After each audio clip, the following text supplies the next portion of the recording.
So what does it actually mean to live a healthy life?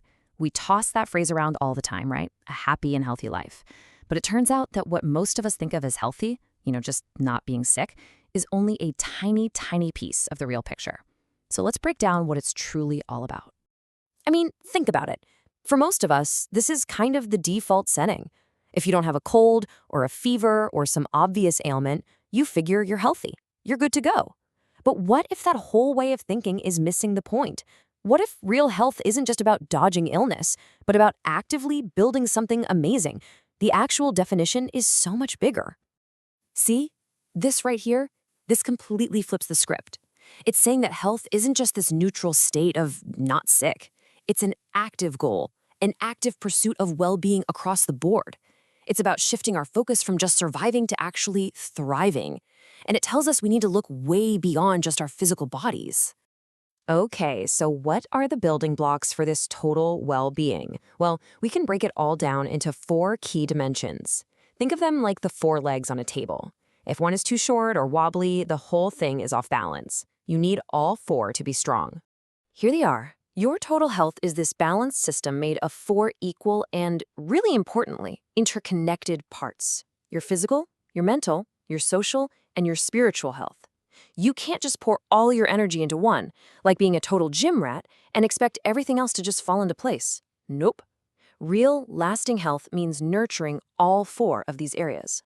So, let's start with the one we all know best. First up is physical well-being. This is the foundation, right? It's all about taking care of the incredible machine that is your body and making sure it's running properly. And we're talking about the absolute must-haves here. Things like physical fitness to keep you strong, getting enough sleep so your body can repair itself, fueling up with good, balanced food and clean water, and just basic, everyday personal hygiene to keep germs at bay. But look, a healthy body is only half the equation. Just as critical is our inner world, our mental well-being. This is all about the health of your thoughts, your emotions, and how you process the world around you. And strong mental well-being isn't just about feeling happy 24/7. I mean, who does?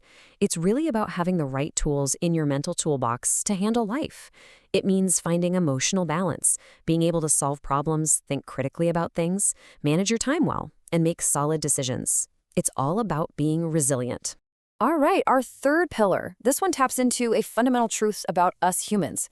We need each other. We are social creatures through and through, so our health is deeply, deeply connected to our relationships with other people. That's what social well-being is all about. And this isn't just about having a bunch of friends. It's about how you show up in your community. It's about how you treat people, how you communicate, and being willing to listen and learn from others who have more experience. It's about being a positive force in the lives of those around you. And that brings us to the 4th and final piece of the puzzle, spiritual well-being.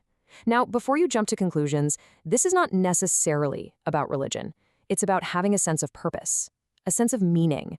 It's knowing what your values are and feeling connected to something bigger than just yourself. It's your why, the thing that gets you out of bed in the morning. And you really do need it to complete the picture.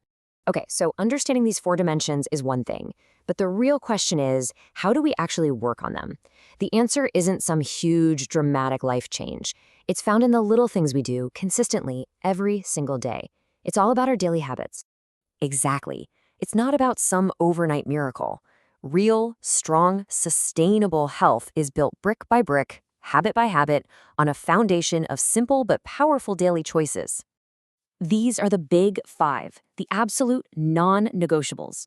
You've got how you fuel your body with food and water, how you move and then rest it with exercise and sleep, and of course, the quality of the environment you're in. If you can get these right, you are building an incredibly powerful foundation for everything else. Let's actually zoom in on that last one for a second, the environment.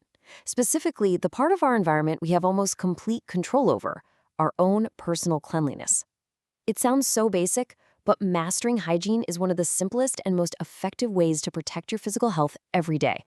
Now, I know this list might feel a little obvious, but don't underestimate its power. When you add it all up, bathing, brushing, washing hands, keeping nails and clothes clean, every single one of these actions is a tiny shield you're putting up against getting sick. It's like your own personal daily defense system. And this whole idea of cleanliness doesn't just stop at your skin. It radiates outward to your immediate surroundings. Keeping your personal items clean, your bedroom tidy, your kitchen and washroom sanitary, all of it works together to lower your exposure to germs and just keep you healthier day to day. But okay, we can't just focus on ourselves. Our health isn't created in a bubble. We have to zoom out because our individual well-being is directly tied to the health of the world we live in, our community, and our larger environment. A perfectly healthy person can't stay that way for long in a sick environment. It just doesn't work. That's why things like clean air, good waste disposal systems, and responsible industries are so critical. A healthy community is what allows healthy individuals to actually flourish. So when you put it all together, you see that true health is this rich, complex, four-dimensional thing. And it's built one small, consistent habit at a time. It's not about being perfect. It's about making a consistent effort across your physical, mental, social, and spiritual life. So the question is, where do you start? What is one new healthy habit you'll try today? Because that journey to a truly healthy life, it always, always begins with that very first step.